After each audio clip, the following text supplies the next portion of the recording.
Creemos que después de 4 años, todos somos de Castellón, pero nadie somos de aquí. Y ese es el mejor resumen que se puede hacer de nuestra experiencia.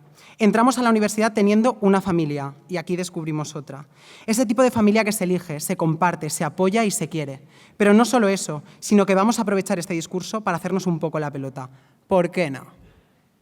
Es por ello que queremos, para recordaros a cada uno de vosotros y vosotras por qué decidisteis estudiar publicidad, comunicación audiovisual o periodismo, por qué decidisteis al fin y al cabo contar historias. Y es que con tanta tecnología a veces se nos olvida que somos seres sociales por naturaleza. Pero hay que tener una cosa en cuenta, y es que no es lo mismo hablar que comunicar. La comunicación es un proceso de intercambio de información. Y queridos amigos y amigas, saber comunicarse es una habilidad que marca la diferencia, y nosotros lo hacemos.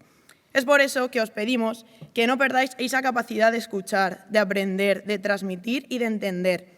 Porque nosotros somos capaces de hacer una de las cosas más bonitas que existen, crear nuevos diálogos donde el respeto sea el ingrediente principal, crear anuncios, películas, artículos que enseñen, que eduquen, que protejan y que se conviertan en un lugar donde sentirte seguro.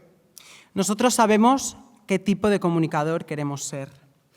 Queremos ser los que creen que no todo está hecho, los que con trabajo y esfuerzo lo hacen todo posible. Y es por ello también que no nos podemos ir sin darle las gracias a ese adolescente de 18 años confuso, tímido y perdido por haber elegido, sin saberlo, una de las mejores profesiones del mundo, ser comunicador. Porque al final va a ser verdad eso que dicen, de que hablando se entiende la gente, aunque sea difícil de creer.